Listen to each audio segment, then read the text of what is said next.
Hello and welcome to Legendary Green Team, where we talk about books that the other people won't. Actually, they're not even releasing stuff right now, so we're the only Legendarium content you're getting at the moment. My name is Hurin Fan, and I'm joined today with Ash, Buddy. Kyptan, Hello. and Wombat. Hello, hello. Today we are going to finish the Book of the New Sun, because Earth technically doesn't count. We read Citadel of the Autarch. Most of it's quite a while ago. I think, Kip, you just finished though, right? Yeah, just a couple days ago. When did you finish, Ash? I want to say 2 weekends ago. Oh, okay. Yeah, I finished like a month, and I think Seth's the same, right? Or Yeah, it's been a while. I had to catch up. I used some Wikipedia articles, but I'm ready and willing to go. We don't need a non-spoiler section, right? Because this is like book number 4. I mean, it's still nice to have a general impression for people General who might want to impression. just check in.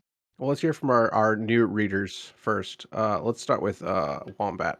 Loved it, actually. Yeah, no, I thought it was a really good ending to the story. Ton of callbacks to previous stuff. I'm sure a ton that went way over my head. But yeah, actually, eventually I will read Earth. I think of the new sun. Definitely the way this one ended. But I liked it quite a bit. Thought it was really good. Cool. Before we get from Kip, probably should tell you about Earth. I believe Earth was only written because his publisher, or maybe his editor, his being Gene Wolfe, demanded one because he was unsatisfied with the ending and he wanted more answers. I'm sure you could imagine, but I will say that Earth actually kind of ends just as bad as this. I shouldn't say bad because it's a fantastic ending, but it doesn't tell you anything, just like this one does, and in fact tells you even less, despite answering a lot of questions you had about this book. That was probably Gene Wolfe poking at his his editor or whoever. Yeah, we'll talk about slingshot endings during this episode sometime. Kip, your impressions. I quite liked it, but I have come to the conclusion that for a bunch of it, I need to just disregard the fabula and enjoy the prose stylings and the larger thematic concepts.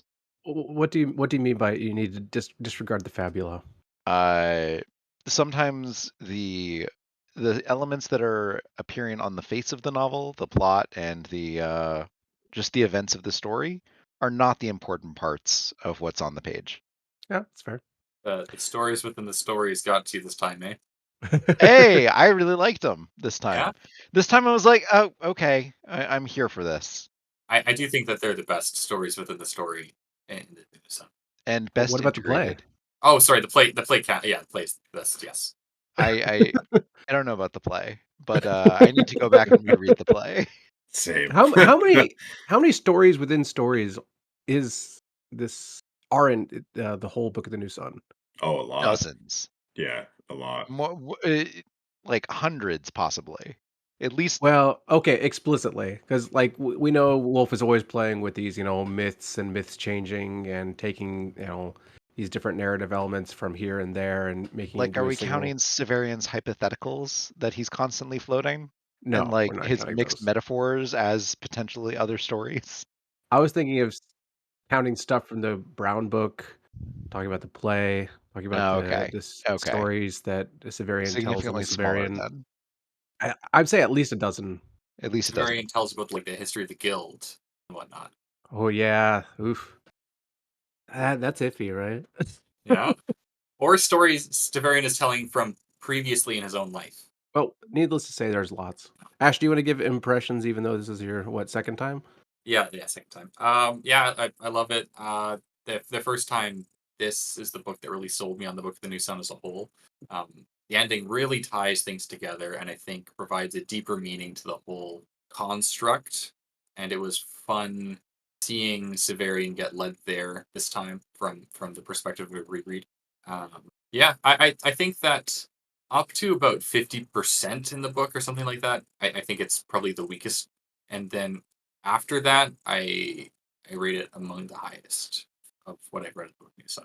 You really think that storytelling section is weak? No, I don't think it's weak. I don't think any of the Book of the New Sun is bad. I just prefer other stuff over it generally. Although there are notable exceptions, and I think that the stories here are better than the stories in a lot of the previous stuff. Like Okay. the ogre story, I think is great. I think after we give our impressions, we'll dive right into the storytelling contest. Yeah. Let's see. I feel the same way. This is again my second time for the listeners, and I would say this book sold me on the series my first time because I was sold book one. I loved everything about it, but finally seeing the pieces fit together and finally seeing like what has been set up and understanding like the recontextualization that you get at the end of the book of what Severian was like and all the machinations happening in the background or the what I imagine some of the machinations might be was incredibly satisfying. And then the second time through, again, seeing his journey and seeing the pieces and seeing a peek behind the curtain was even better. Like this book is, I loved it the first time, and I love it even more the second time, and I'm sure I'll love it even more the third time, and so on. So yeah, very satisfying. And I don't know. I don't. Can we talk about this? Because I'm not sure if. Do you think? I think Wombat and I talked about this in our second episode together. That do you consider the Book of the New Sun just a single like story, or is it actually four novels? I consider it a unitary thing. Because if it's a unitary thing like Lord of the Rings or something, then like is there really any point in judging each book individually? But at the same time, like they do have like distinct sections and more interesting parts, and they do have beginnings and ends in the sense that the beginnings are often uh, quite a big break from the last book, and the endings include a what's the notes from GW, which are clear Translation delineations. notes. Translation notes, yeah. How'd you like the translation notes this time? They were saying the things that I was saying in the Discord, so I appreciated that. The translations of weapons are finally being called out. Mm-hmm. So, anyone have any opinions on this question? Yeah, I think Severian is doing something with like every time he takes us from gate to gate, right? I think it is. Mm-hmm. But it's like, and each book is doing a different thing, right? Like that probably the most distinctive is Sword of the Lictor contrasted with Citadel of the Autarch, in my opinion. Like especially the role that Severian himself is playing. Are we getting spoilers yet? By the way. I think so. I think it's fine. Spoilers. Yeah, because Sword of the Lictor is Severian as like in his most traditional role as hero, and um, Citadel the Autarch, he kind of is like full on pilgrim mode, and it eventually becomes like a cripple at the end, right? And obviously like transitions into like a kind of like a statesman role, and with Shadow the Torturer, he's kind of the young plucky adventurer new to the ways of the world, and then Claw the Conciliator is like a he's Magic not Man. yeah, he's a match. He's not like in a quest like a rogue questing role like he is in Sword of the Lictor, but he's he's on his journey. He's making his way through the world and towards a goal and starting to find his way. And yeah, like there are distinctions between the books, but I still would consider them like still a unitary thing. Yeah, my answer is very much they are both. They are individual works, and that's how we experience them, but they're also a larger whole. And that's kind of in keeping with the themes of the story, right? It's a holographic thing. I think I maybe have a firmer stance than both of you, but I definitely think for me, I have to look at this as just one book. It feels like there's breaks in the story, but I don't know that I like, especially having finished Citadel in all the kind of recontextualization of the entire story. I think you miss a lot of the point maybe of the story if you just analyze it book by book rather than as a tapestry altogether. Um, Not to say that each book wasn't fun in its own way, but I think the real fun was how masterful he was at connecting them uh, ultimately at the end and all the things he laid along the way that, yeah, I mean, we'll get into it, but it's a lot. There's a lot of revelation in this book about past events that really change, I guess, even the early books themselves and how you look at them. So, I don't know. Yeah, for me, it's one book that Gene decided to take like 4 little breaks or 3 little breaks in between. He had some stuff to do. Probably mad engineering scientist stuff on top of his writing genius. I believe they were all written together. Oh well, yeah. Okay. They were just published separately. Originally, it was supposed to be a trilogy, hmm but the last volume was way too long, and so he literally padded it out with the first half of this book to make it a full-length novel. I think it's also perhaps worth pointing out that, or yeah, that often when these books are published, they're published as pairs. So Shadow and Claw, and then Sword and Citadel. Mm. Yeah. It's very hard to find an individual of the first books. Yes, yes, and I think I think you can look at it as a series of 2 books as well, if you want, and there might be some value to. I right now just showed off my Shadow of the Torture to the camera, so the listeners could be jealous. Hardcover, by the Subtle flex. way. Subtle. I think that is a good pairing for the story if you have to break it up 1 and 2 and 3 and 4, and not just because it's like half the series and then the other half of the series. I think Sword and Claw fit together, and or sorry, Shadow and Claw fit together, and then Sword and Citadel kind of uniquely fit together as well. So I think we should move on because this question's not that interesting in the first place. the Do you want to talk about the soldier, or do you want to go straight into the stories? soldier's interesting to me. I guess even now, was that actually Jonas? Any Like opinion? I don't know if I'm sold on that, or if Severian's just like, I think Jonas went through these mirrors and ended up in your body, Mr. Man, or whatever happened. I'm not even sure. So Or maybe Jonas is what this man turns into. oh that's mind bendy. I like that though. Yeah.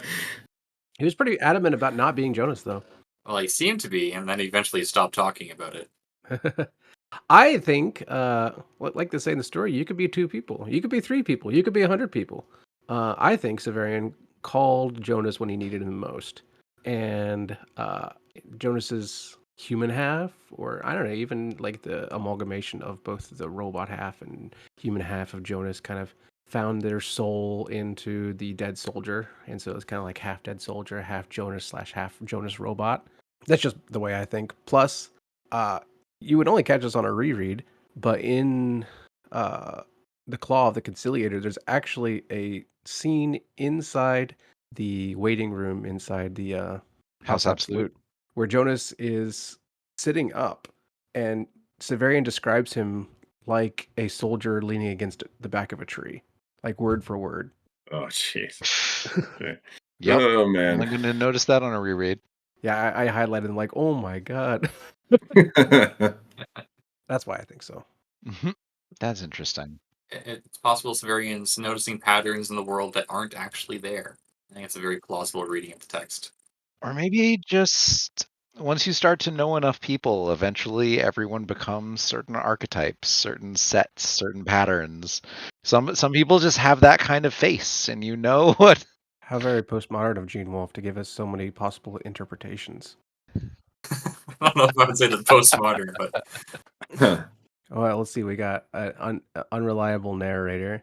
We've got I think unreliable narrators were a modernist thing. no, unreliable narrators is it's been used before, but the postmodern has really made it part of their toolbook. I thought Unreliable Narrators didn't even start until Patrick Roth was published. The Name of the Wind. I think you're right about that, actually. Yeah. So this is even scientifically possible. There's no unreliable narrators until Terra Ignota. There you go.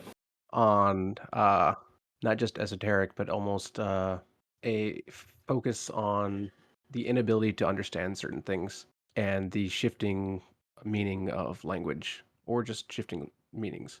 I think that he comes out with. This is a very Catholic story, as I think is obvious to anybody who reads it and knows what Catholicism is, right? Yes. I think Yes. if you're reading it as a Catholic story, then there are elements that can be considered postmodern, but I wouldn't call it like a postmodernist story, given how.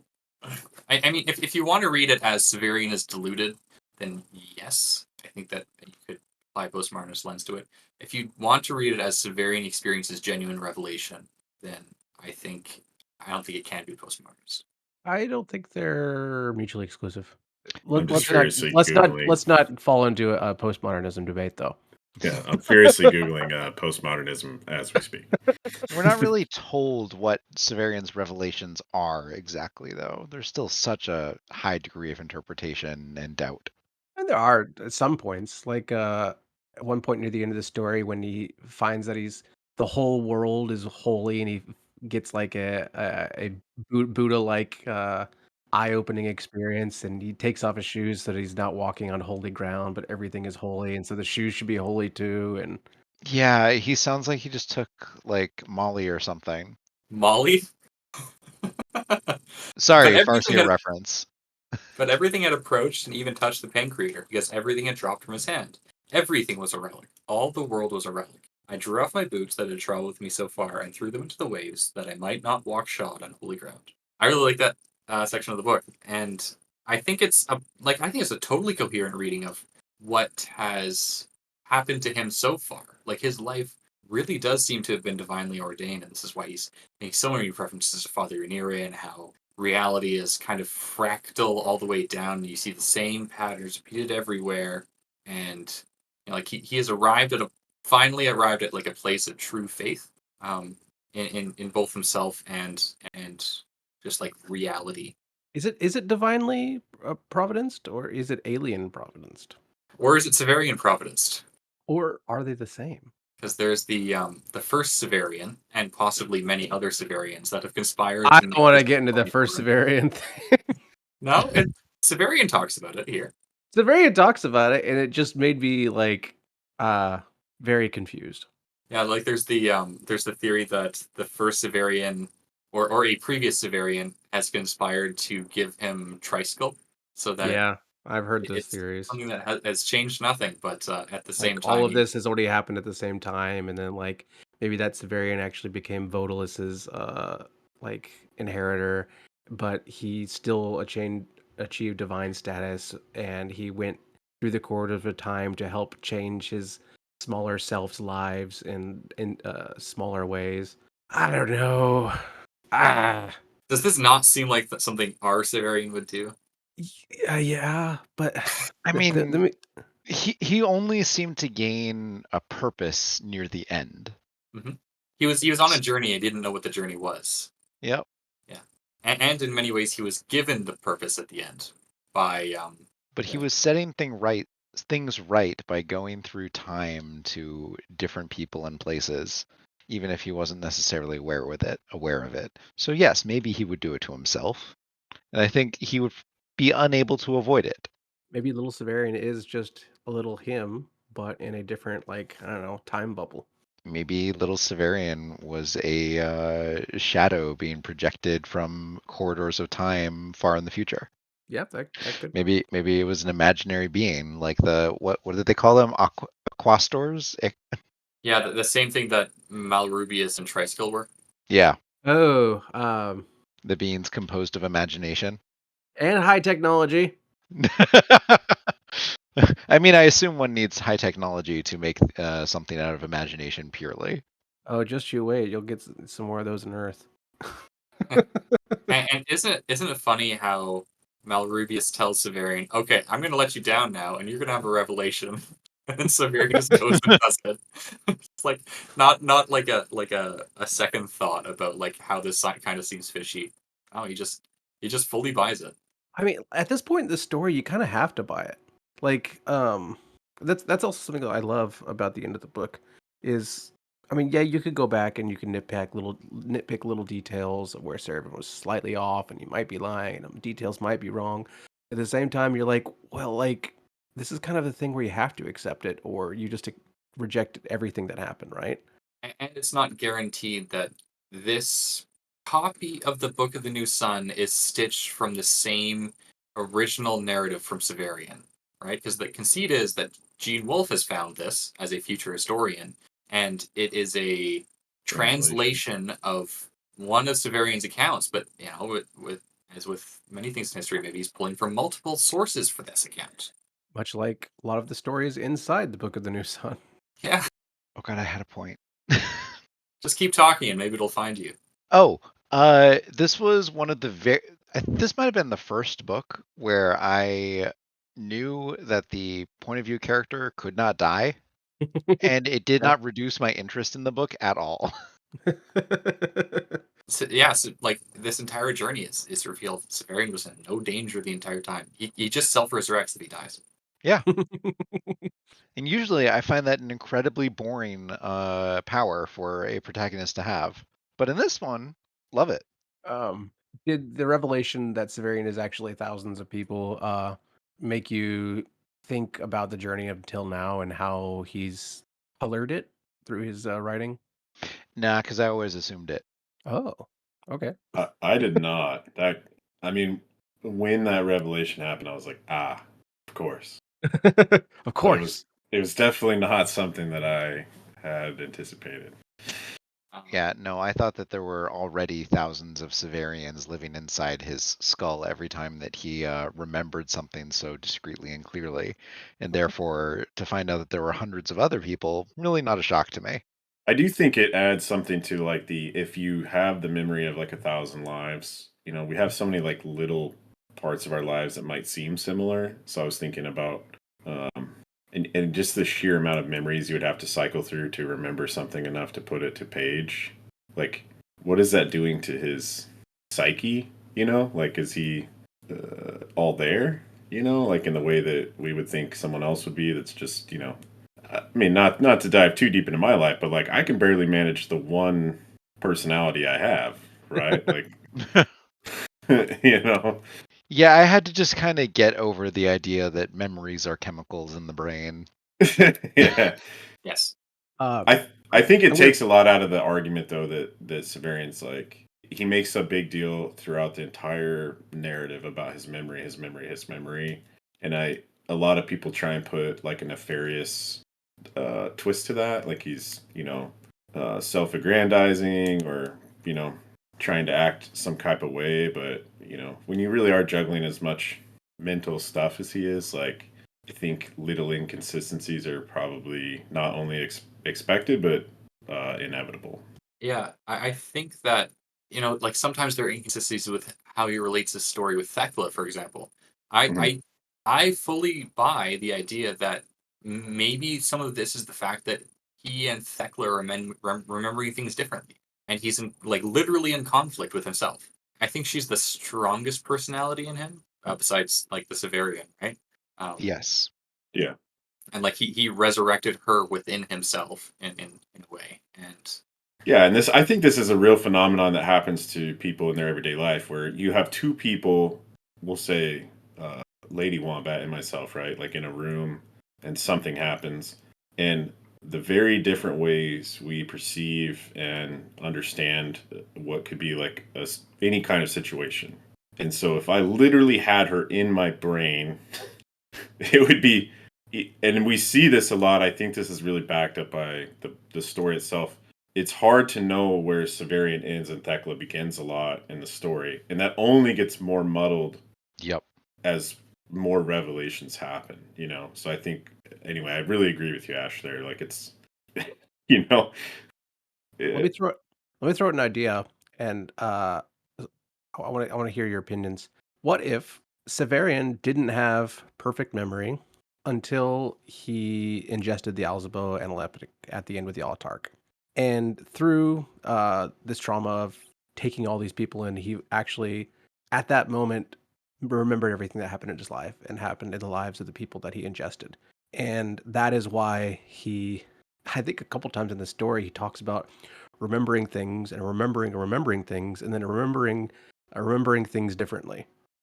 I think that would explain some of those things that he said, and I don't know. I think it makes it more interesting.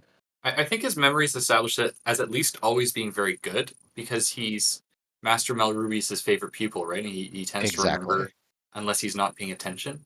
Yeah, like his teachers at the Order for the Seekers of Truth and Penitence, um, were always impressed with his perfect memory. Damn, I really actually like that one. But maybe maybe one he of sent it back through time because he ate the analeptic from the Autarch's little vial. The first Severian sent it back through time. Yeah. At the very least, it would be an interaction specific to Severian himself, because the previous Autarch did not have perfect memory. Yeah, I don't think so. No, he didn't. There's a line where He's the perfect. Autarch says, like, you're the best of us, or you are like a wonder. And I think that many of Severian's abilities, like his cognition and his memory, are the things being referenced there. His perfect memory enables him to be the perfect Autarch, or at least a better Autarch than perhaps any prior one could have been. What was it slightly implied that his good memory was genetic as well? Mm, I think when he was interacting with his uncle? I don't think that there's any real evidence for pure genetic arguments in this entire series. That's super Especially crazy. considering that, like, Severian is so tall and dark and whatnot, and Dorcas is so small. I know, but Owen was talking about how he's always had a good memory, right? Owen, by the way, And is Severian's dad. He's not his uncle. oh, okay. Yeah, because that's Dorcas's son. Son. Yeah. Yeah, that made me feel gross. I'll just spell that out. Hey, Severian Alright. didn't do it intentionally. I felt some type of way about all that. Yeah. Why does old sci-fi always go back to this well? Robert Heinlein really likes it. You should read Time Enough for Love. I'm good. And Gene Wolfe actually has incest a lot in a lot of his stories. I don't know why. I don't know. Taboos are fun. What do you guys think of the project of the Autarch versus the project of the Askians? The I project of the mean, Autarch being raising up Severian to be the savior and bringing the new sun.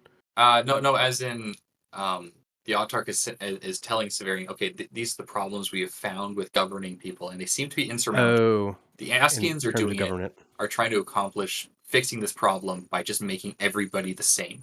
And the autarchy is trying to solve the problem by just having everybody be in one person. I'd say the Ascians is a little more realistic. I think what the Ascians are doing is a little more believable with our it's current the far, far understanding of physics. future. Maybe we'll find the memory chemicals. Practicability purposes, like I think through enough social and cultural training, you can achieve something at least slightly resembling the Ascians. You would Whereas, also like, need genetic. yeah, and what would the Autarch, what would that resemble in, like, for practical purpose for us? Like a society of generalists? I don't know.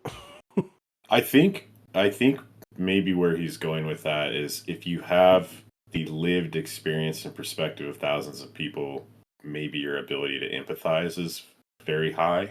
That would be my assumption. Like, because odds are those people have experienced a wide variety of like experience and I see. So instead of making everybody somebody able to empathize with you because they are close to you, like genetically or culturally, instead you gather experiences from, I don't know, it seems like the idea of a, yeah, it seems like the idea of a melting pot versus, uh, I don't know, a homogenous society. I think a part of it is also that if they're in one body, they still need to they need to find a way to reach a consensus. Like in a body politic, you can just have gridlock and just like nothing getting done, or like people resorting to revolution or whatever.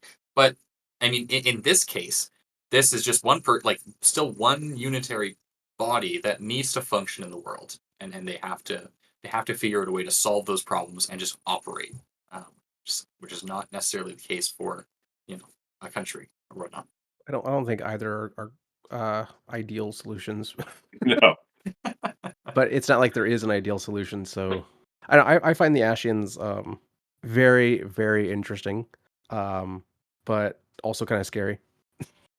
Same. I like that he doesn't fall into the trap that like the Askians are perfectly ordered.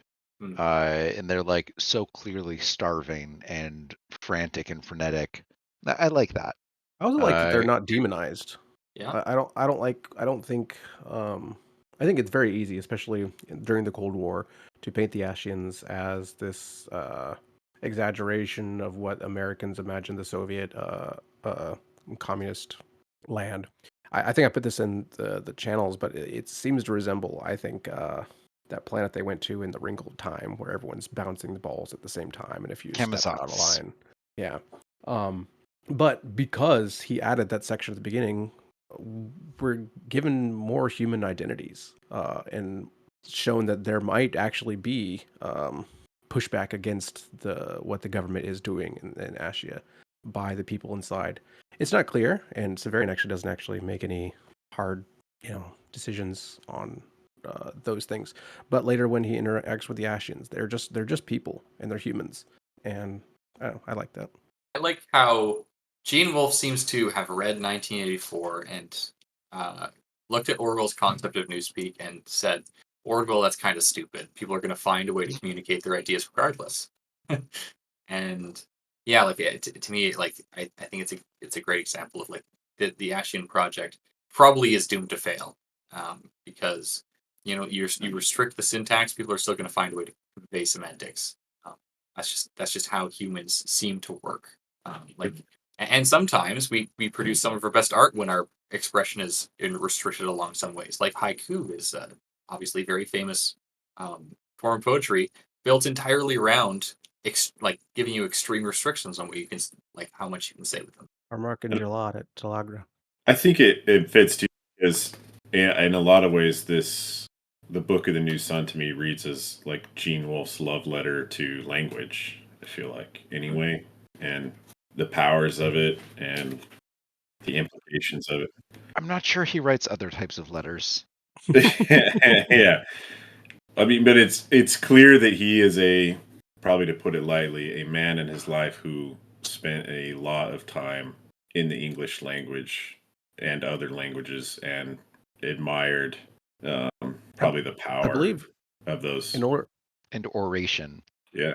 yeah, and stories and myth. I believe in order to write Soldier in the Mist, the Soldier series, he learned ancient Greek.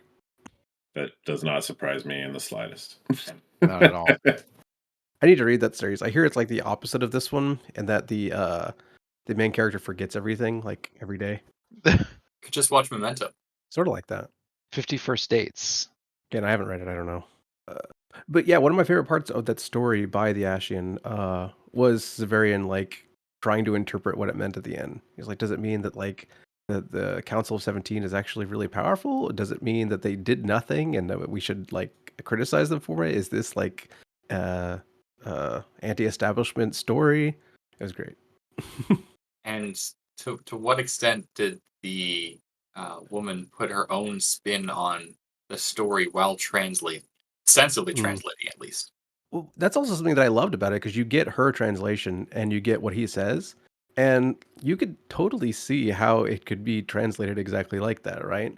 Yeah, But maybe not perfectly. I mean, there's a degree of inference, and I mean, Context. yeah, exactly. And even the way the story begins is like he's saying, "Oh, this was a time when everyone obeyed the land, the word of the Council of 13 or whatever." It was really long. It was like Once Upon a Time. And then she says, "Once upon a time," yeah, exactly, which has very different connotations to us. I loved what it said about the world building. I like every little bit of correct speech that we got was fascinating to me. Yeah, Mm. Loved and it. you started seeing the repetitions of it as well. Hmm. Yeah, man, the stories were so good in this book. I think I'm with you, Ash. I really enjoyed so much of the stories in this. What I was think if the everyone's storytelling, favorite? the Ashians one. Same. Yeah, I think that's. Mm. But there's a beauty to that. But like he hears the stories and he goes off to what's his name's house, cabin, whatever. Which that whole section hurt my brain. I And love then that section. The last he house. he comes back and he meets or talks to the gal's name that's supposed to be picking a husband, right? Mm. But to me, it seemed like kind of obvious that this would probably never come to fruition, right? Like she's actually quite ill, maybe terminally ill. And it strikes me as something that's like a very real human phenomenon, right? Like people who are in these these situations that they might not escape or live through, and they are still finding a way to hope and dream about the future.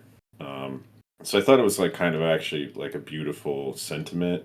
Severian is playing into this and giving them some hope. And then also we're getting some sweet stories out of it. And so it just was like a cool, probably like my favorite part of the entire book of the New Sun, where you're just kind of hanging out, right? Like you're just hanging out. And it's an example of Severian, I think, like actually being a good guy, Yes. Yep. Yes. Reminded me a lot of Hyperion. Well, it Which- comes back and they're all like basically all dead, right? They got Yeah. like nuked by the Ashians. They did, yeah. I love Hyperion so much.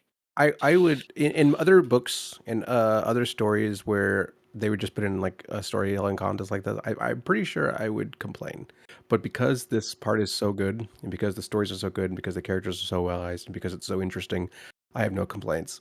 But I can understand someone might. But I think often when people are talking about Book of the New Sun and Gene Wolfe in particular, they talk about like his ideas, his language, etc. And rarely do they talk about the emotions he could evoke, and I think that's fair. I've done the same, and the first time I read the series, I was rarely emotionally moved, but my second time, I was a few times, and the most powerful part was when Severian goes back to the Pelorines, and he meets the woman again, and she's talking about their stories, and she tells him, like, please, uh, let us be remembered and tell our stories, and he does. Yeah. And yeah, that actually made me cry. It was great.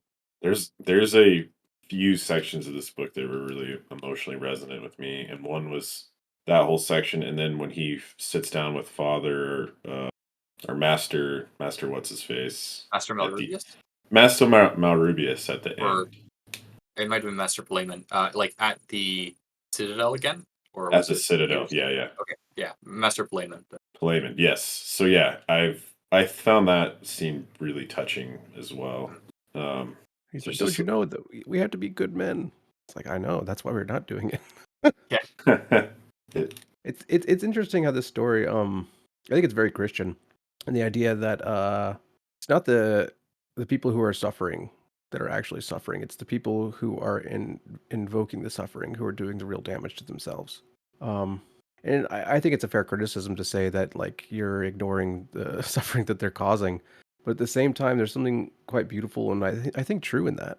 I don't remember where I read it, but it was a story of Nazis and people hiding Jews during World War II, and there was a character. I shouldn't say character because it was a true story of somebody who was so empathetic for the Nazis and what they were doing simply because of how uh, she just felt so empathetic towards them and so pitiable towards them because of their evil actions and what that's doing to their souls.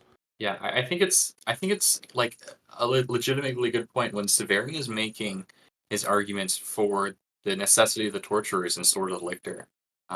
He's not considering the fact that there are people that actually have to do this. And like Severian has severe problems with self-esteem in the series, right? I think Yes. probably yeah, and a sneaky large part because what he was raised to be and to do, and probably this extends to the masters as well. Master Gurlos, Master Blayman, maybe Master Malrubius. We don't know. well, one of them, I'm bad with the names, but explicitly talked about Wolf talked about how like they had nightmares or they were frequently crying, right? Like they're carrying the weight of this all the time. Hard to be a torturer.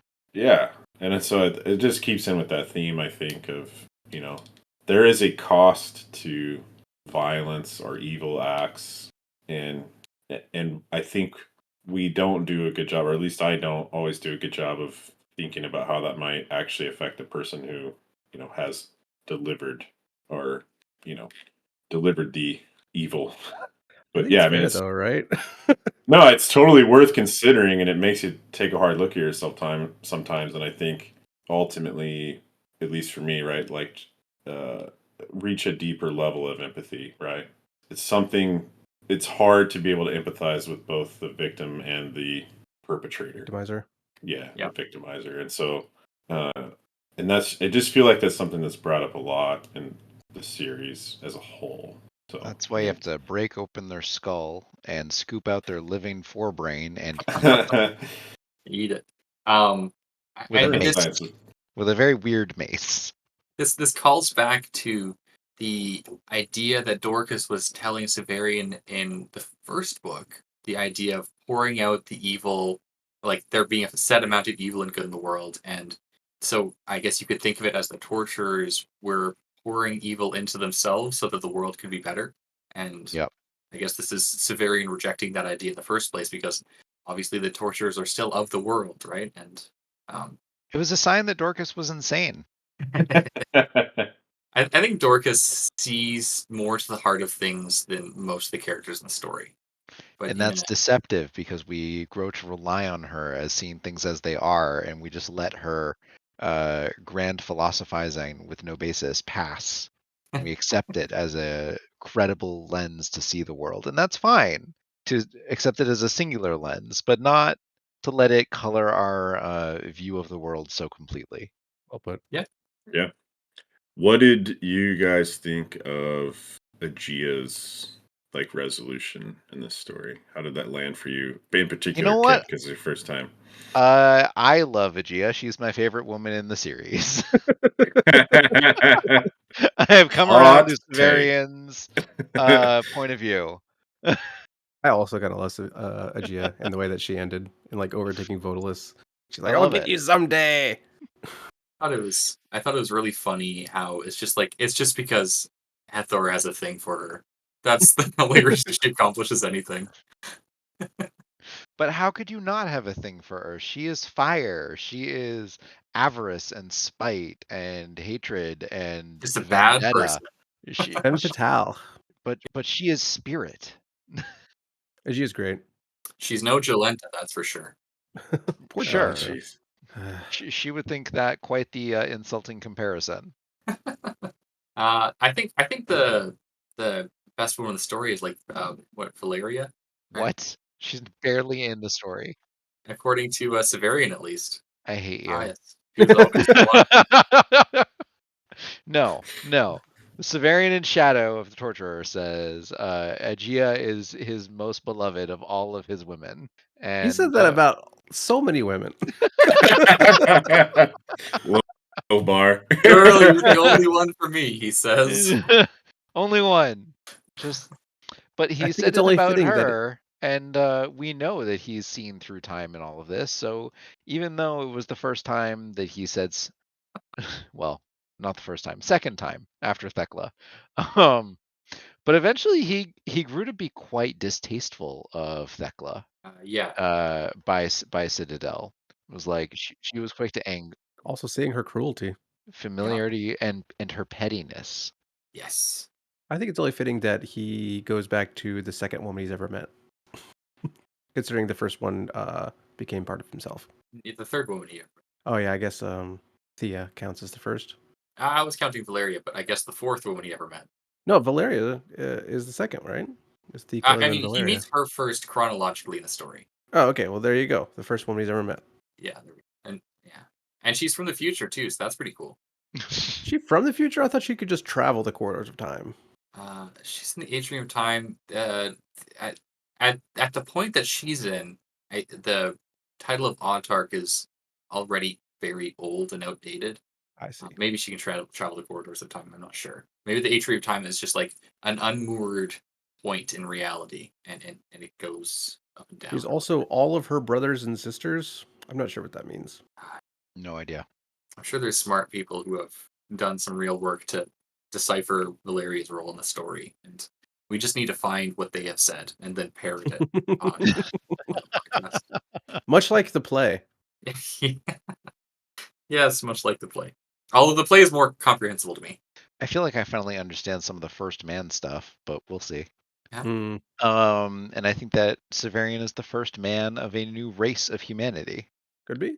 And that the whole judgment and like potential castration thing is to see if he's worthy of passing on his special genes / whatever heritable component there is that persists past death. He is about to be on like a super long space journey of some kind, right? Am I right about that? Yes.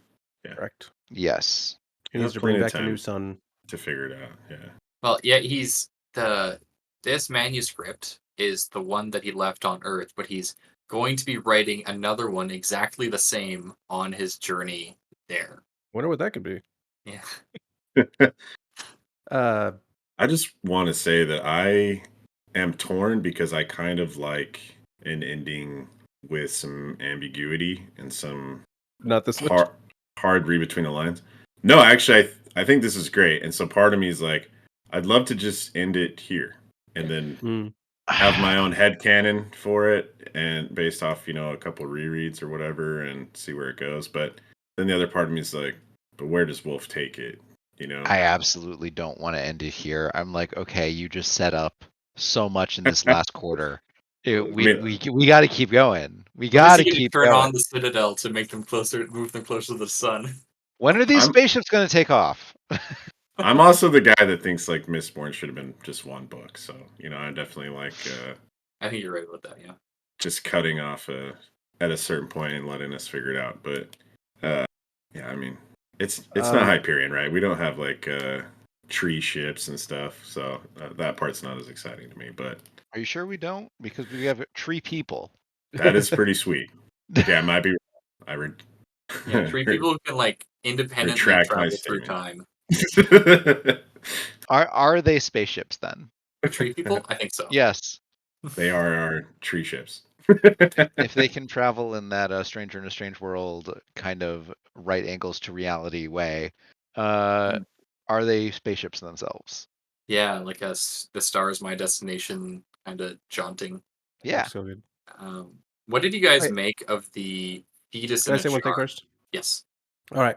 So the reasons that both of you state are a big reason why a large base of the fan, or a large portion of the fan base, does not like Earth of the New Sun, and also why a large portion of the fan base really do like Earth of the New Sun. Yeah, okay. Kip and I have two very different reactions. And like I said earlier, well, like Kip might really not like what I'm saying is Wombat. Are you telling me the spaceships never take off? I'm not saying that. No, I'm just saying like the end of the New Sun, you'll have even more questions than you do now. It's much more open ended than this one, but at the same time, like you do get a lot of explanations for what happened. Like I said earlier, it might just exacerbate the way you feel about the end of this book. Would you agree with that, Ash? I haven't read Earth of the New Sun. What? I'm the only one who's done it? Well, see, I stopped. I finished Book of the New Sun. I was like, I really like this ambiguous ending. I don't know if I want to continue it. Maybe I'll do it on the reread. And there we go. That's what I'm doing now. Wonderful. Can't wait. But Fetus in a Jar. What do you guys like? What do you guys think about Fetus in the Jar? Well, I'd like to start by saying I read the Folio Society edition, which has a very disturbing artwork for that particular scene. I might go run and grab my book and force you guys to look at it so that I'm not alone in my suffering. Actually, right? Yeah, creepy black and white fetus in a jar photo. Yeah, it's Mandragora. I didn't know what to think of it. I think I was still caught up on Severian having sex with his grandma, maybe, like that. That was a high hurdle for me to have to get over mentally. Yeah, because the fetus is saying that Severian has just resurrected it, basically. Yeah, like it was born, stillborn. Break the glass so it can die. And then the scene just shifts. I think Master Palaemon makes his entrance into the chamber, and then like the fetus is not mentioned again. I'm left wondering like why did Gene Wolfe insert it there? What is this? What significance does this have to the story? I have no clue. I don't like the fetus's disregard for the idea of the inessential nature of thought as a marker of life. It's like a weird supercomputer, but doesn't have any access to the world besides hearing other people's thoughts. I think that's still life. Yeah. I mean, it's probably not a very pleasant life, though. No, probably not very pleasant. And it sounds like it's had a lot of time to think about what it wants in its life or not life. And it's maybe like 3 seconds of being alive. That part made me think that the author of Full Metal Alchemist has read Book of the New Sun. Oh yeah, maybe. Yeah. Maybe it's like a shared universe kind of thing. I Something like how it that was just slowly spinning. They do Yeah. have something in common. I'd Yeah, how like is to it just spinning that entire time? That's my question. Is there like a mechanism inside the bottle that causes the fetus to spin, or did it like is it its psychic powers? I want to say it's like a mechanism, but psychic powers are pretty cool. It's like put on a stick like a rotisserie chicken. Gotta balance that out. I was gonna say the Gene Wolfe pulled one on me over on me so well with the brothel owner from Shadow actually being the Autarch. Because he's like, oh man, this guy, like, he could be the Autarch. This could be Thekla. And then it turns out that, like, both of those things So true, are yeah. true. And I was like, no, it's not them. Like, in the, in Shadow, I'm like, No get out of way. here, Gene. You didn't do that. And then, here I am, Only like, 3 significant books will later. could just make her Thekla. So what is the secondary meaning of the House Azure? Why is it named that? I have no idea. Blue is a color of illusion. I don't know. You're asking the wrong people. I'm sure there's a I'm asking reason. the wrong people. Okay, because Severian notes to himself like, "Oh, and now I realize why it's called the House Azure." Oh yeah, I remember that part, and I was confused as And well. I was like, "Okay, could you tell me? Because I'm stupid in this moment." But you see, Severian has called himself stupid the entire book long. So what does that make you? I don't know. I don't know. He's told me many other things that I didn't need explained. Couldn't he explain this one thing? Nope. I felt like I was playing Connections, and there's just a board of words, and I Yep. guess I can make some groupings. Is it because blue is the color of royalty? Is it because Purple's the color of royalty, though. purple is the color of Roman royalty.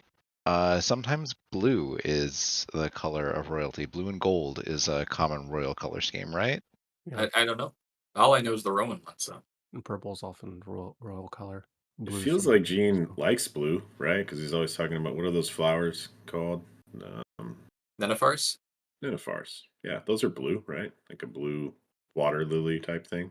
Yeah, water itself is typically associated with blue. color Well, disguise. it's a good blue. thing water has absolutely zero meaning in the Book of the New Sun. Thank goodness. Yeah. Scratch that off the list and move on to other things. But no, it's I like. I don't think I had read anything at least as in your face in this one as this kind of book until this year with recontextualizing like past events and just how much I've enjoyed that. You take a scene at face value as in the beginning of a story, and then slowly as things are revealed that really change the context of that story. I mean, I guess like my reading isn't as deep in some of these circles, but like Stormlight Archive did that kind of with like the prologue parts, and then I'm currently reading Malazan, which is doing that all the time. But it's a story device that I'm actually really loving. I think Gene Wolfe's like masterful at it, but that might be one of my favorite parts, if not my favorite part of the Book of the New Sun. Actually, it's just that scene, like I just talked about with the in the brothel, and just how he turned that on its head completely for me. I'm thinking like Severian's creepy. He's got a thing for Thekla. Like, what a weirdo. And I'm pretty sure if I got on our Discord and went back to my Shadow of the Torture comments, I'd just be pulling my foot out of my mouth for the next hour because I'm just over here like, this guy's a psychopath and he's crazy and what is this?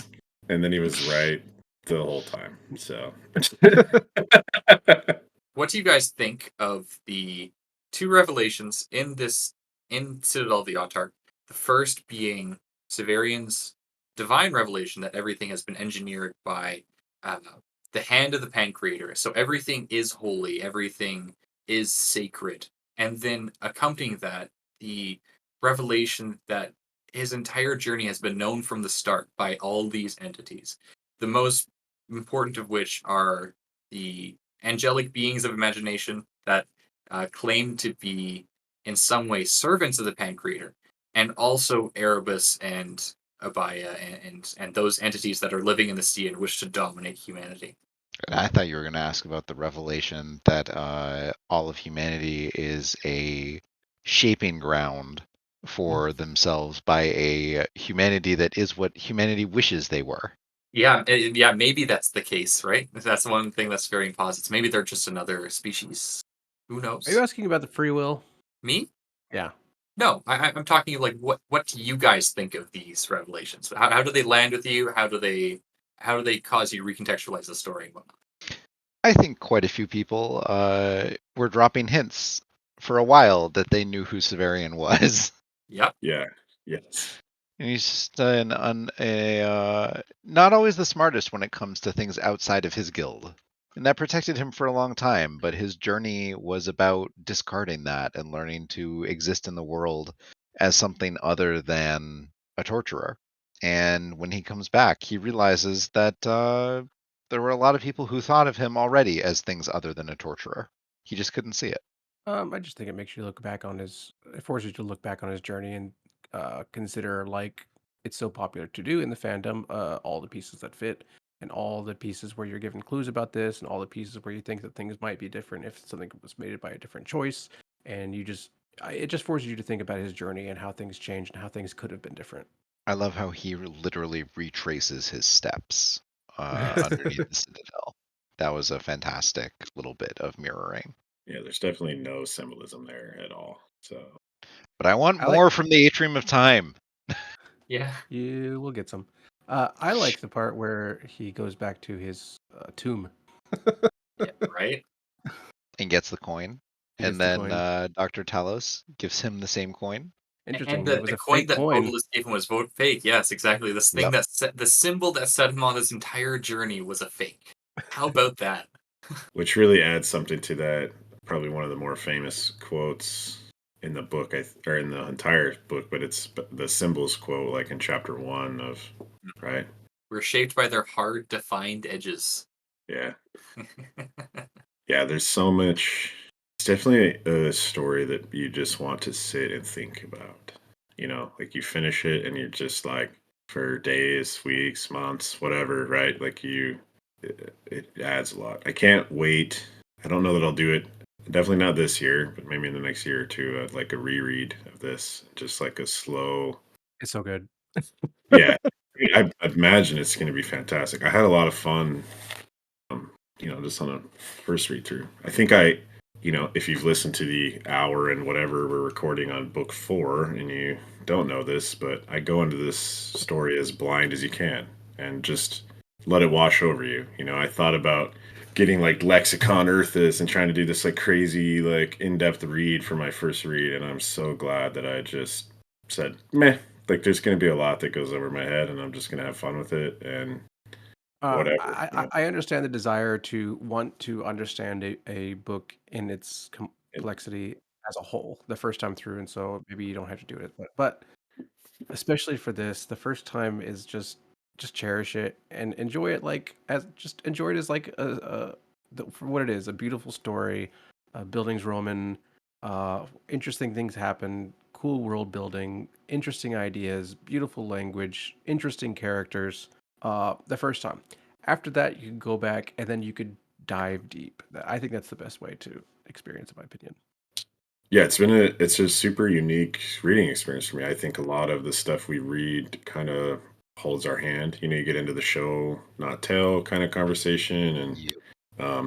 that thing that Hurin's allergic to, exposition, and what that means in I a just don't like story. bad exposition. Like this entire book is exposition. By the way, it's It literally is. It's just it's so Severian subtle. telling Yeah. you the story, right? Well, this has been the most unique reading year of my life. Like I did started Book of the New Sun and then Malazan, and like you guys are aware, I was doing both of those at the same time. Heroic. Yeah. Which has no, I think it's made me a much better reader, and a reader that's much more accepting of, you know what, I don't have to know everything right now. I really don't, and I'm just gonna trust the author to take my hand and guide me where they're going, Just and be I'm just comfortable being uncomfortable. yeah, and I'm just gonna enjoy the sights along the way, in some points. Uh, So next up, Terragnota. what was that? I Nothing. didn't catch it. You both were talking at the same time. True. You can say your thing, Kip. No, I'll say Ash's thing, just like Severian did throughout this story. Oh, there you go. Yeah. I don't know that. I think beautiful is probably thrown around to talk about Book of the New Sun, but it's probably talking specifically or more specifically about Gene Wolfe's like prose, his writing style. But I think that the story actually has a lot of beauty to it. And knowing the very tiny amount that I know about Gene Wolfe, I think that he definitely was a devout Catholic man in his life, and that really resonates in the story. Like there's Catholic symbolism like seeping from every page, but I think he really believed in the best that Catholicism had to offer, or his particular religion, right? Like there's a lot of beauty that he found in that and put on the page, and it's like just a delight to read, whether you subscribe to those kinds of beliefs or not. And I, for the record, since we're at the end of book 4, I actually think Severian is a good dude. That was like one of the questions, like where I just was just all over the place. Like, is what kind of guy is he? What kind of story is he trying to tell? But he has such growth in the story. If you look at the guy who's stuck in a torturer's guild with like no women around, and you look at his job and not really remembering his early childhood or knowing his parents, and then these beautiful moments where he's comforting someone on their deathbed and telling their story, and Who's things had like that. Who's had more growth as a character, Son Goku or Severian? Severian. Yeah, I mean he's grown a lot. Hurin and I talked about this in our Claw episode, but you got to think like about from the time he leaves the guild to like the end of Autarch really isn't that like long of a stretch at all, and the amount of stuff he's done. And you got to think like if I was stuck in a tower of tortures most of my life and then like released upon the world, I probably wouldn't have the moments of empathy and caring that Severian demonstrates on a pretty regular basis, honestly, right? Like the way you perceive the world's going to be pretty skewed, And he goes so far without being able to use roads. Traveling through the wilderness without roads is terrible, by the way. Yeah. I live in the Pacific Northwest. That's like that would be awful. That's a rainforest. Did you guys catch who Father Ineria was in the story, by the way? I mean, did I catch what Severian thought about him? No, like Which was the that he was a character that hybrid shows duel up. of He some shows up kind? physically in the story. Ah, Is it it's not the painter guy, right? The painting guy? No. I have no idea. no Is idea. in Vodalus's camp, he's the doctor that nurses Severian back to health, and he said he sleeps beside old boys to reinvigorate his Oh, that health. one. And Oh. Severian later reflects he's a hierodual who That was does this so practice. creepy. So he does this practice so he can live much longer than his allotted lifespan. Because they have a super short lifespan, right? Yeah. Yeah, and they like live backwards. Oh, some Benjamin Button stuff going on. Okay. Yeah. Yeah. Severian was like convinced that he was having sex with these young boys, right? At the time, yeah. Yeah. Maybe he still is. I don't know. I don't know like what a hierodual sex would even look like. I'm Um, not gonna say anything, but no, I did not catch that. I didn't even catch it my second time. I also really liked the moment with the guy who restores the paintings, and then Severian asked him, "Oh, so whose like plot was it for you to send me to Master Ola in the library?" And then the curators or he's a curator says, "I just wanted to send a young boy to a library. He seemed like a good kid." I really liked it. I like Not that really moment part of too. a bigger plan, yeah. Which gave us like one of my favorite chapters, which was the library chapter anyway. So, Yeah. Library's so cool. This book is so good. Yeah.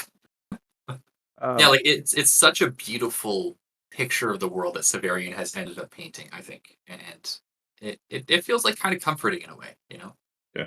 especially considering how dark the world is. Like Mhm. literally dark and figuratively. It's got to. I mean, it's obvious that was a really intentional choice, but the theme of hope and rebirth, right? Like that persists despite society being in the the place that it's in. Even Also though really like no, go ahead. Well, I was just gonna say, like, even the library, right? Like, that's such a beautiful section, but the library itself is in like quite the state of decay, right? The librarians, like, I was so focused on reading these texts for a long time that I wasn't necessarily thinking about preserving them. I don't know. Hope is powerful, and that is a beautiful thing. But is it more powerful than the draw of a she-vixen? Depends Or on a And what day her of the ton. and week. her and her glowing worm that she can fling at people and it returns to her after killing them. Oh god, it's like that arrow in Guardians of the Galaxy. We've talked about quite a few moments. Do we need to talk about the tower? I don't remember the character's name, but he goes to the Oh weather-topped place, yeah, meets the guy, and every floor is a different time, forces him to Uh, leave and kills the him in the last process. house. The last house, yeah. yeah, I thought that yeah. was I pretty Severian cool. I didn't manages. understand it. Severian manages to like avert the future where Earth seems to have just frozen over, which like I think indicates that he brought the new sun in the end. Or I someone think so did. too. Yeah, someone did. Do you, Maybe yeah, maybe not Severian. Yeah. do you think May- that by erasing this guy from existence and forcing him out of his house, that he averted the future? Yeah. Although like the guy lingers as like a spirit for a while and maybe still does exist. And maybe he kind of feels him out of the corner of his eye sometimes. Yeah. Like that I, girl that he encountered in Claw who like has followed him on his journey invisibly ever since. The common motif of seeing something that's really there that's not able to be seen head on, and only by not looking at it directly can you see what's actually there. Does that make sense? Hmm. Various characters, they say, "I swear you look like a giant woman, but when I looked at you, you were actually, who you are." Yeah. Or Severian talks about the Jonas guy, the soldier, and he says, "Well, looking at him, he doesn't look at, but I can see Jonas when I'm not looking at him." Or the man in the last house who only appears when you're not looking at him. Yeah, Yeah. there's some weird things going on with quantum uncertainty in the Book of the New Sun world. Yes. Very much so. It's kind of like a Back to the Future kind of thing. Very Uh, much. Very yeah. much. I don't know if I will fade as I leave this house. My photograph's getting erased. Oh no. It I doesn't say like. about free will. I don't think it says anything about it. Um, I Really? yeah. Why? I don't need to elaborate. Okay. It should be self-evident. It's not self-evident. Hmm. Um, I like how there is this kind of sub-theme of realizing what you once had now that it's gone. Severian does this all throughout the story. And I like it the most when um after like Agia like puts those claws through his face and it like his face is just really messed up. And then like that's when he realizes that he was once handsome. Like he used to be a handsome guy. And also like when he got crippled, like things used to be a lot easier. And yeah, I'm kind of impressed he doesn't get bitter by this, but I guess phenomenal cosmic powers make up for it. I think they do. They do. Yeah. He would beat Goku in a fight, by the way. Definitely. Eventually, I Goku would mean, get tired of killing him. he Well, did yeah. lose Terminus Est, so That's true. Could he make a white fountain inside Goku? Maybe, You yeah. could probably bring a new sun to melt him in or something. Mm. I don't know if Goku is intimidated by suns. I don't know. Go back in time and kill baby Goku. There you go. There you go. That's easy. Kill his father, Bardock. Yeah. pretty sure Frieza Sleep with his tried grandmother. that. Sorry, I've been watching Dragon Ball Kai lately. It's on my mind. I have watched I thought I very would. little Dragon Ball. I've seen like 2 episodes of Dragon Ball Abridged. Since we're talking about Dragon Ball, let's move back to the Book of the New Sun. Anything else someone wants to bring up, or should we go to listener questions? What do you think Severian's wish is, if we're talking about Dragon Ball? Mm. I imagine he wishes for his mom back. Oh, that's a good one. That's a good one. I Probably don't wishes know that I that have he anything to could beat have that. slept with a Gia when he had the chance. I've slept with a lot of women in my life, but I'd give it all away if I could just sleep with one more. Who was it who makes fun of him for his for sleeping with so many women near the end of the book? I remember. But someone finally calls him out on it, and I appreciated that. He doesn't believe in chapter. Hi, puppy dog. I'm just happy it's a dog. That's a Winston Corgi if I ever heard one. Oh, I should go on record. I didn't like the Askian story the best. I liked the girl story the best. Yeah. I'll break with it. Which one was that? That was like the Brothers Grimm story, basically about the men The competing bird? for the hand of the woman. Yeah. Yeah. I like that one quite a bit, but as I told Joff Wu in the server, the most Sandersonian of the Oh, story. like that hurts. That hurts me that you say that.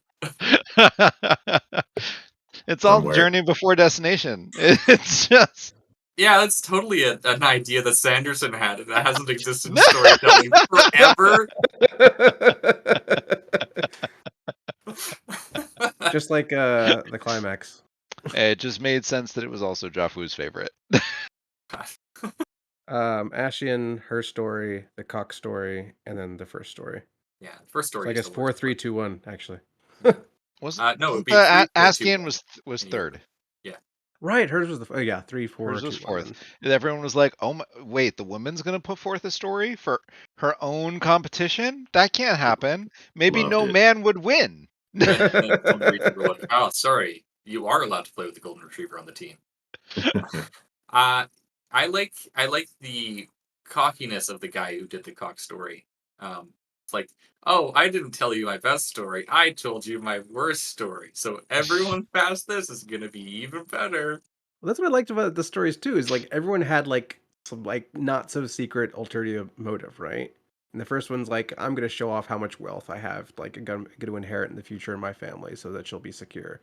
The second guy's like, oh, I'm actually really, really, really good, so I'm gonna tell you this crappy story. And hers was, hey, I got my own ideas, and I could live my life the way that I want to. I'm not gonna be like pushed around by a man. And the Askin's just like, I don't know what the Askin, but he's just like, I like you. He's like, I'm breaking with cultural norms. Oh, yeah, there you go. I'm not like other Ashians. Yeah, a special Ashian. I mean, hey, he is an intelligent Asian. He can speak so many different phrases of correct thought. Mm. He could even put them in a way that might be yeah. criticizing the government. Maybe. He can sound sarcastic.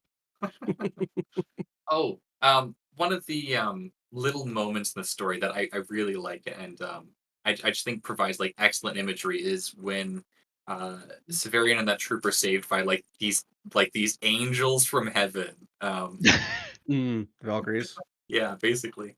Those Valkyries are awesome. I think that these were directly transplanted to Warhammer 40k in some models for the female warrior nun faction. We got a lot of questions, and one of them's good. Boromir says, "What were the reasons this book was such a letdown? I love Skill issue? Wow. I think wow. that's yeah. The Malzahn team really is living up to the reputation of that first prologue. That first note from the author. This is not for lazy readers. I mean, hey, like at every book's variant's like, sorry if this story's too hard for you, you can give up, I guess. You didn't take his advice. After having a disappointing first read, why would you read on? I mean, that's legitimate. If you didn't like the first book, why would you think you're going to like the second, third, or fourth? Actually, it's not fair for me to say that because I am a proponent of reading stuff that you don't like. But still, laughs. Tour also gives a good question. Now that you've finished the tetralogy, what elements in Wolf's writing do you think make the book so divisive? Significantly fewer spaceships than could have happened. Oh my god. On brand. Promises of a space journey that never happened. Just you wait. Allegedly. And a new sun that never happened.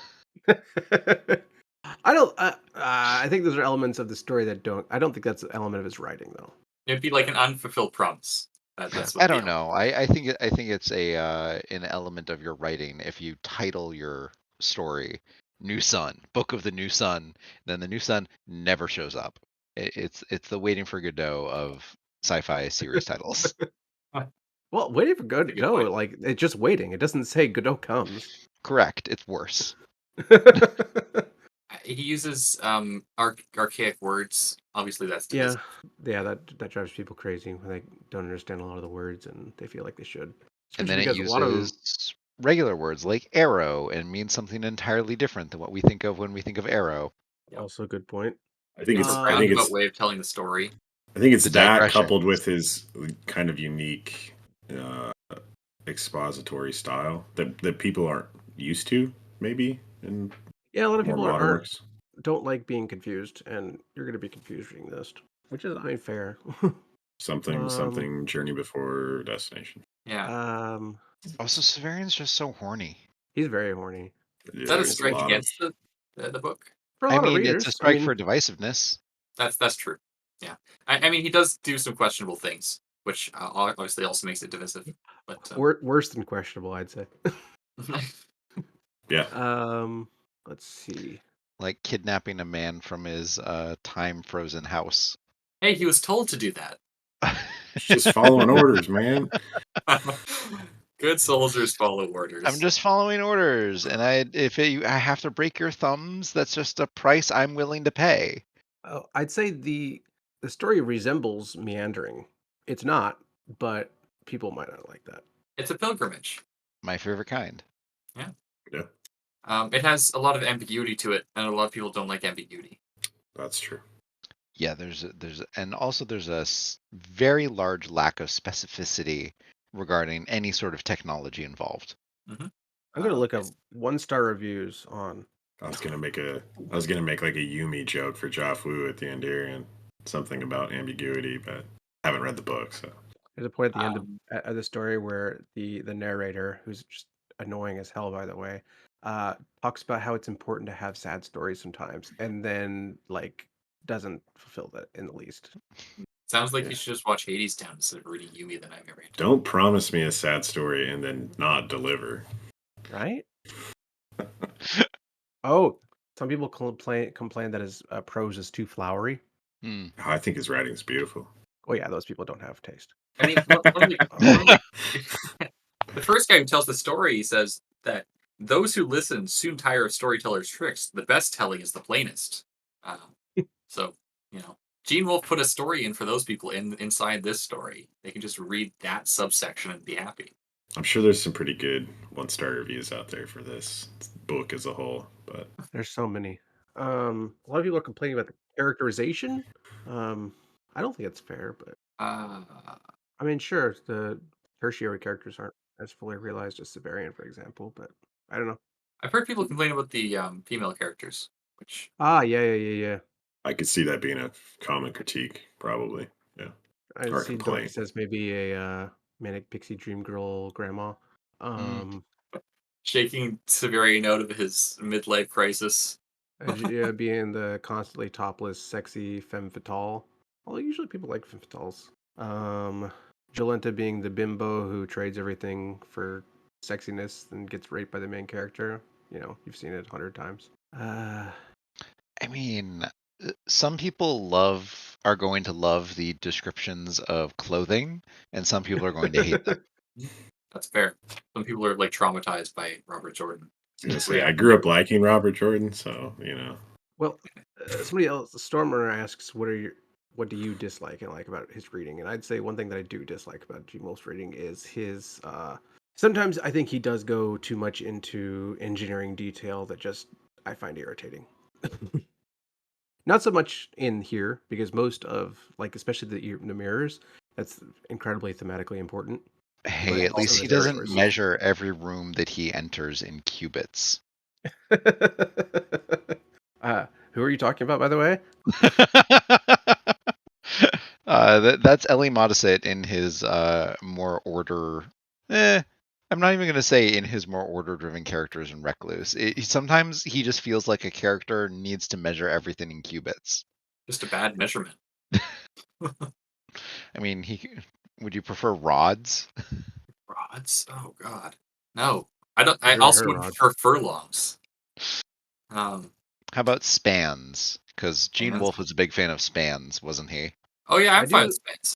I do like how he measures everything in 10 days or 8 days? Yep. That's Depending on the Modesett series, it's generally an 8-day or a 10-day. Cool. Anything else? Cool. The part I like most about Gene Wolfe's writing is that he's very good at it, and the part I dislike is that it ends. I guess. The part I dislike about it is probably how unintelligent it makes me feel. I like it in that it gives me something to strive for, and many authors don't give you something to strive for. You know? I like how he doesn't treat me stupid. Hmm. Like Yeah. the Azure thing, I don't get it. Yeah, Maybe you have full af faith that you personally would be able to work it out, and you haven't, and maybe eventually, you know. yeah, I'm fine feeling stupid because I don't get something, but the stuff that I do get, it does make me feel like I accomplished something, you know? Yeah, So, Yeah. like, I like an author who has faith in their reader, even if the faith is misplaced. I mean, he provokes interesting thoughts, even if Exactly, like, uh, you could just give us ideas and give us thoughts, and maybe I don't quite understand them, but if I think about long enough, it make me feel smarter than I am. yeah. I have not Googled this, but I did try and figure out if there was a potential link between the Nunufars and the water and the House Azure, and I found that the derivation for water lily in Sanskrit into Nunufar has the word for blue in it. Okay, that's a deep cut. I'm not surprised by in the least. A lot of intertextuality happening in these books. I was wanting to read out a part of the exposition Severian did about this like master intelligent race, and particularly they I seem wanted so much more of that. they seem really dark when you read them. Like so these men encountered many beings in other worlds who had intelligence to some degree, or at least the potential for intelligence, and from them that they might have comrades in the loneliness between the galaxies and allies among their swarming worlds. They formed beings like themselves. It was not done swiftly or easily. Uncountable billions suffered and died under their guiding hands, leaving ineradicable memories of pain and blood. When their universe was old and galaxies so far separate from galaxy that the nearest could not be seen even as faint stars, and the ships were steered thence by ancient records alone, the thing was done. Completed, the work was greater than those who had begun could have guessed. What had been made was not a new race like humanity's, but a race such as humanity wished its own to be: united, compassionate, just. Just on the corpses of billions of others. Yeah, but they weren't the ones doing that kind of guiding. It Oh yeah, was they total humanity. moral absolution. Yeah, they were the experimented on. Their suffering is not on their own hands. Yes, this race that just kind of did a galaxy wide holocaust is totally able to make a totally compassionate and just super race. Before we go, I do have a question for everyone. What do you think was the purpose of reading or of writing the book? Uh, I think it's Severian sharing the good news. I think it's a gospel. I am inclined to agree with Ash there. Yeah. Are you talking about Gene Wolfe writing or Severian writing? Severian. Okay. I think it's propaganda. Like a justification for his A place as the preparation, Autarch? something to pacify the populace and prepare them for the new sun. I'm glad you said it because I was going to say it otherwise. Um, I think it's a journal of his journey. I think it's just a way for him to, because he's not even going to share this with it. I think, what did he say? He's just going to put it in the library. Yep. And I think he had, what, was it 2 copies, or am I thinking of Earth? One for the library and then one. He was gonna write another one on his journey, Okay. Yep. but it's gonna be the same one because I he's think gonna this is just remember it. a personal record for him to work through his history, to work through his thoughts, as a way to improve himself. And we're just lucky enough to get it. I'd like to believe that. But I think he's going to return, and more people than he thought are going to have read this book. Because of sneaky time travelers like Gene Wolfe.